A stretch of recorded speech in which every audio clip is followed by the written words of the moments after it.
West Midlands Dream. I can tell you now we didn't find it, so if you want to find out what it was. But to start with, I'm going to talk about a few other things, particularly incongruity and humour. The road trip was kind of premised on this. And then I'm also going to talk about sort of distinctions and kind of classifications between art and comedy. So I think that's kind of quite important, perhaps for the round table later.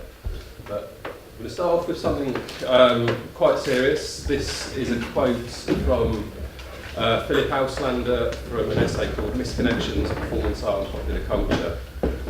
In this essay, Auslander compares and contrasts Kaufman's Mighty Mouse routine and Gilbert and George's singing sculpture. So one's from a sort of a comedy context and one's from a fine art context.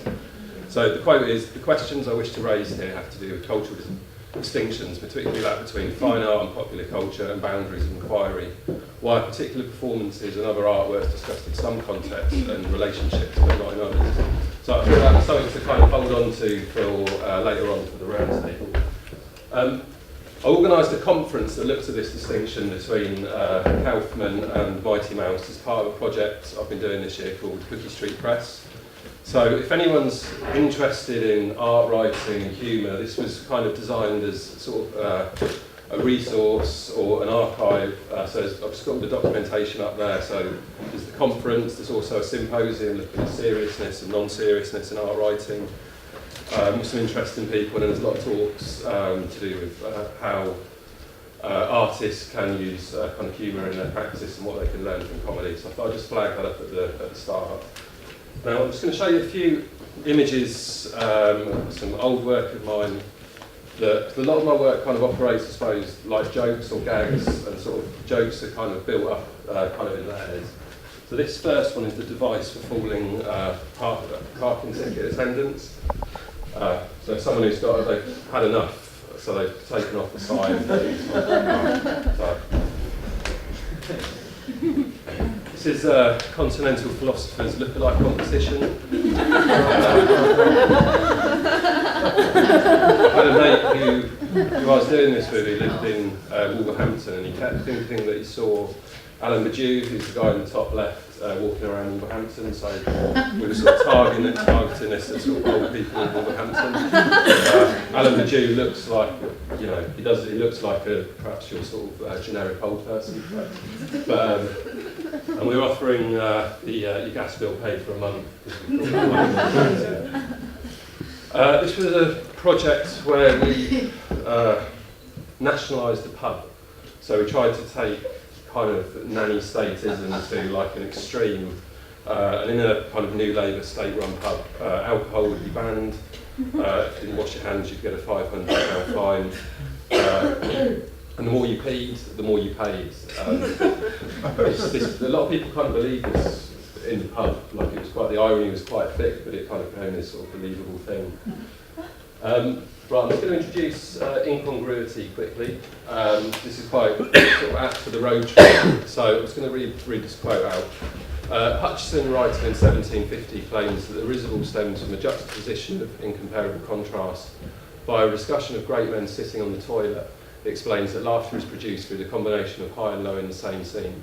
The jest is increased by the dignity, gravity or modesty of the person, he writes, which shows that it is in this contrast or opposition of ideas and dignity and meanness which is the occasion of laughter. And then this is also something that James Beattie picks up in 1776.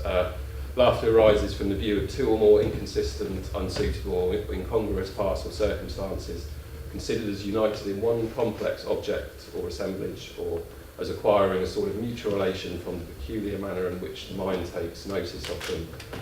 Now, I wasn't aware of this for years, but I kind of made work which kind of conformed to this theory, and it's quite disconcerting when you perhaps look at your works, because I think we think comedy is quite instinctive, but then when you can look at it and it kind of operates sometimes according to sort of formulas or structures. So I was just going to show you a couple of pieces where you've got these two opposites brought together into something incongruous. This was a still from a film that we made called Deep Fried Vitamins. So we were taking deep fried food and vitamins, sort of bringing them together, selling them as food for 40p or as art for £2. It took like a long time to make this film and a lot of kebabs, because you kind of had to build up this relationship with the kebab shop owner. And I've sort of done similar things. I've tried to rearrange like a fruit stall according to like the Photoshop colour scale, like the computer program. But it takes a couple of years to get to the position where someone will kind of trust you to do that in their shop. So the piece called Spot the Ball, and you can just see a football lodged in the tree. It was a film again. We set out to kind of sort of invert, I suppose, part life law by deliberately kicking a football into a tree on purpose. And then we advertised for someone to get the football out of the tree. £10 an hour. Unfortunately, there were sort of girls around this time, and the football became lost, and sort of the piece sort of lost its momentum a little bit. Okay. So, right. Okay. I'm just going to introduce something I do called Baz, which is based in Birmingham, and there's a reason I wanted to introduce this. Is because it's comedy about the art world. So it's difficult to kind of classify as whether it might be art or whether it might be comedy. And we describe ourselves as a semi-satirical art world think tank based between the Cavity OSV walls of Studios 1 and 2 at Grand Union in Birmingham. We don't have any interns, we just sort of suggest that we do it in like all our email correspondence with people. So that's our design for the Birmingham tube station. I don't want to knock the West Midlands because there's some good stuff happening in Birmingham at the moment. So we try and sort of fictionalise or mythologise Birmingham as Birmingham. Excuse the pun. I'm just going to talk for a few. Okay, so there's quite a famous blog called Created in Birmingham. It's won loads of awards. So this is our sort of take on it, Created in Birmingham. See it out in the Shires, it's the Midlands way. We do like our own Power 20, which sort of mimics the art review Power 100, for the most powerful people in the Birmingham art world. It's priced at half a bolty. So depending on whether you go to the curry house or whether you go to like a much cheaper one, that's sort of the price fluctuates. Do a lot of stuff that, whilst being funded by the Arts Council, we take the mickey quite a lot out of the Arts Council, and they are one of our sort of biggest buyers of products, ironically. This is the Arts Council kind of reconfigured as the sort of the AC team, the A team. This is Take Me Out. Has anyone seen Take Me Out on ITV? No. This is like an art world version of this. But we spent a lot of time going around Birmingham looking for lifts so that we could have a love lift like in Take Me Out. But we couldn't find any, so we had to do it like blind date in the end. And this was a typical question that a curator would ask the artist. So I've asked you to make a piece of work for an exhibition in the gallery learning department that also includes a number of sculptures by school children. You've made a sculpture from 2 fresh blancmanges and some rotting fruit, a banana and 2 satsumas. The kids seem to love the jelly and fruit, but a few anxious parents are questioning whether the sculpture resembles a pair of breasts. And how do you explain yourself to the worried parents? So this was the curator, Mona Casey, and Bob and Roberta Smith winning a date invigilating, I think, at Icon Gallery. Like, they were really crap dates that they won. This was a billboard from earlier this year, which was artist-led toilets. There's like a sort of Chinese toilet sneaked into there as well, and quite puerile. But this, the undercurrent is that you have to pay to go to the toilet a lot these days if you come into the train station. If you know where an art gallery is, you can normally go for free. Right. This was an application writing club night. So again, it's that, if that makes sense. It's sort of bringing these sort of 2 incongruous things together with these kind of, so it's a 12-hour writing event with these kind of sort of absurd commission opportunities. So this was Arts Council Black Country have announced plans for a £1 million commission in the Black Country to celebrate the much maligned port scratching. Proposals in any artistic form are now being accepted with our preferences for dance pieces. So, we sort of, this went on for like 12 hours, and then everyone just went together. A few more Baz images. On the right, is a sign that was in Birmingham, Alabama, I think up until about the 40s. It was sort of branding itself as Birmingham, the Magic City, and we've become interested in trying to get this sign built in Birmingham, UK. Interestingly, there are 31 Birminghams worldwide, including one on the moon located in a crater called Hell. So we've planned to build it. I put 1 centimetre bigger than the gherkin, but it's meant to be 1 centimetre bigger than the shard. We're going to do it for under 10 grand, which is the Arts Council's sort of 6-week limit. By using art students and magicians to build this. So there's a piece of writing that goes with this, like a sort of a false Arts Council application. And then we also have been doing recently a black market biography auction where we auction off shows and residencies from galleries. So you can buy like a residency at the Icon Gallery, or you can buy a residency at the Tate office. We've done it in some places where people have believed that you can actually purchase these things off as you can't. Okay. That's just which brings me on to a project called Road Trip West Midlands that I did earlier this year, and I think Ella asked me to talk about this because it sort of ties in with boroughs and sort of the beat generation. I'm just going to start with, I'm just going to introduce the commission brief, because I always find it quite interesting the things that you might write for money to get the funding, and then perhaps how the goalposts sort of get moved subsequently, and sort of discrepancy between the two things. And it's Turning Point West Midlands and Writing West Midlands are delighted to announce this unique commission for a visual artist and creative writer working together.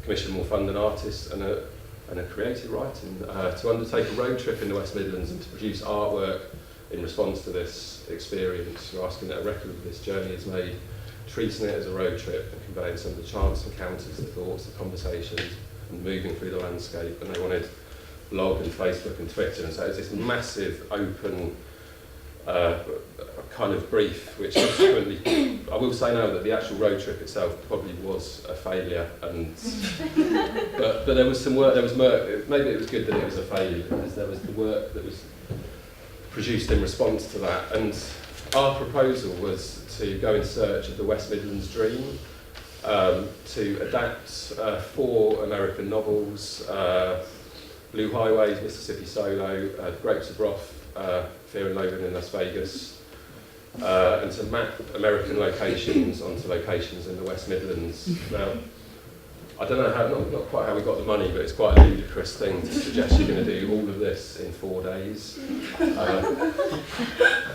So that was a map of what we were trying to do. So there's one journey missing from there, but you can see like day 3.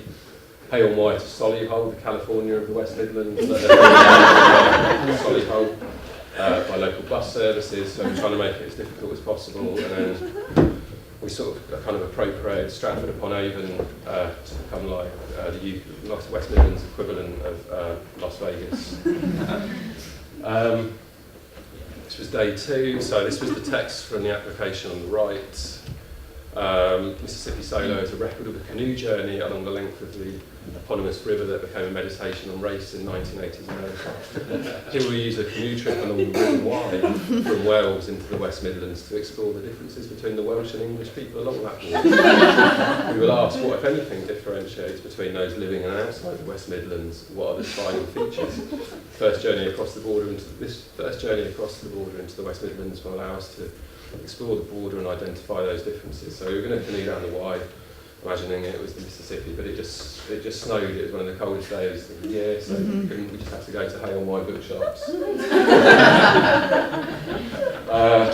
Then we tried to go from Hay on Wye to Solihull by local buses, adapting the Grapes of Wrath. So we were just going to use bus networks, but the buses weren't running. So that's likely one taxi driver in Hay on Wye. So it didn't necessarily work, and it's quite odd experience travelling around the West Midlands that I know really well, but under this kind of quite ludicrous sort of pretext, trying to imagine. I think that the low point was staying in a bed and breakfast in Solihull and paying my hard-earned cash to stay there and only live like 4 miles down the road. and then we went to Stratford on day 4, try and imagine it as sort of Las Vegas.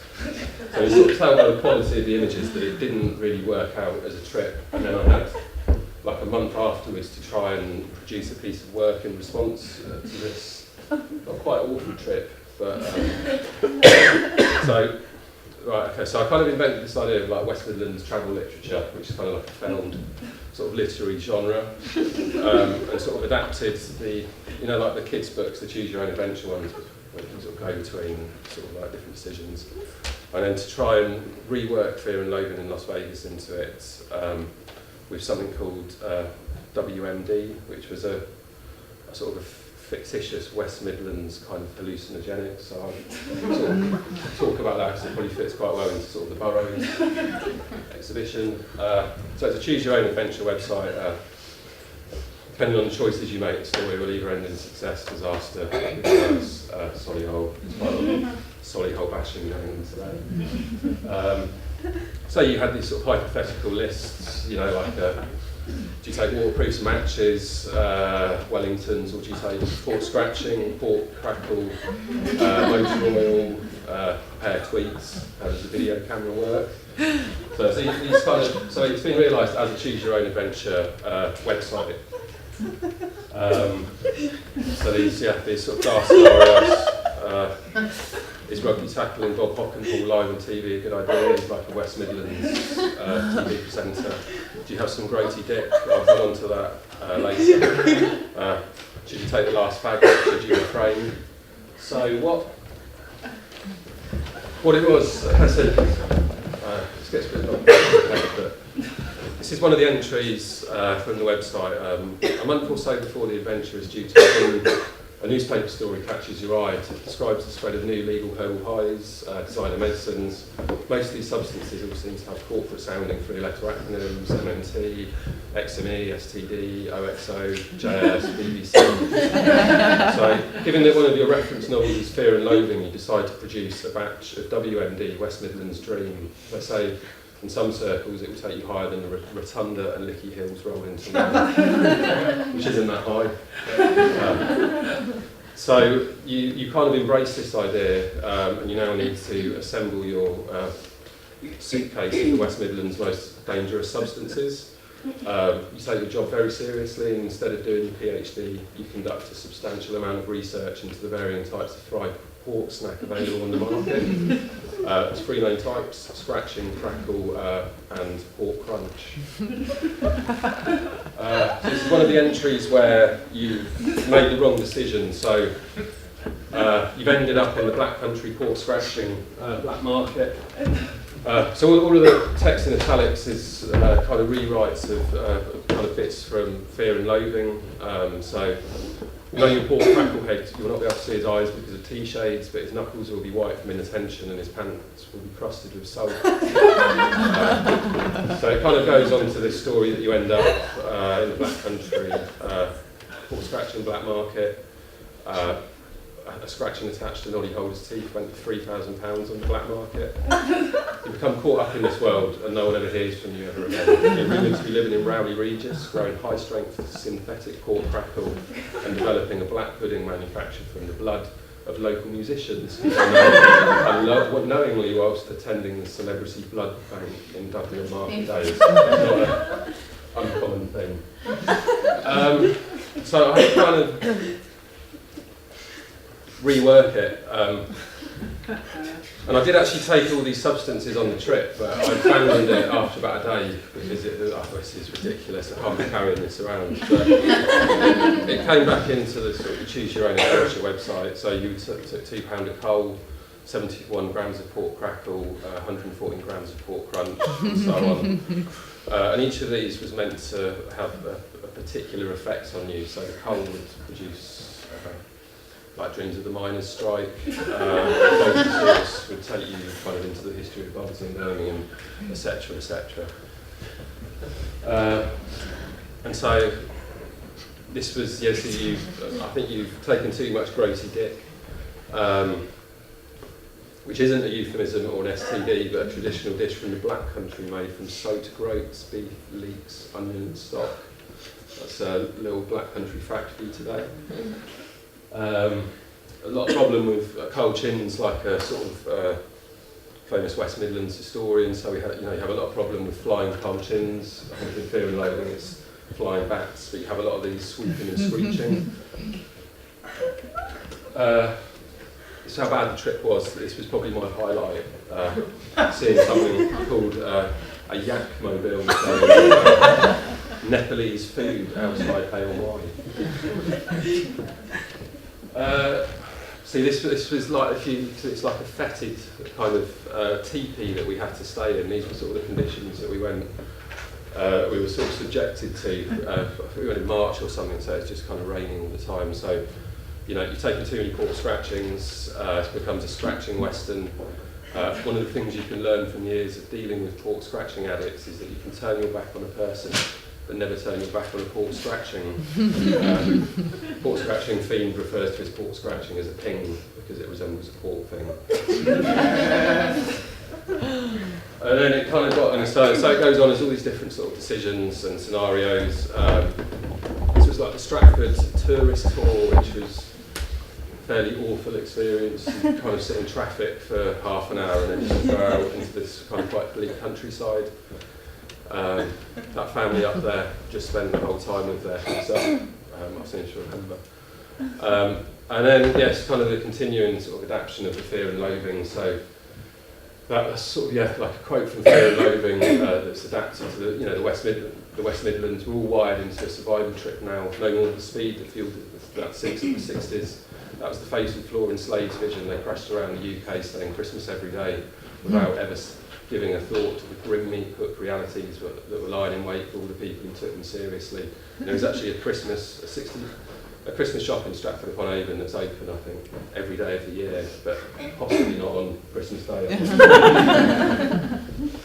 And I think that kind of, I've pretty rushed through that, concludes it. I was just going to end on something, so I've probably been giving the West Midlands a bit of a hard time. So we've just finished writing something that's coming out in Art and Music magazine in February, and it's about the growth of regional art scene hooligan firms connected to galleries and art scenes, and their plans to take London in the next few months. So look out for these regional artists coming up the Thames on homemade coracles. And that's it.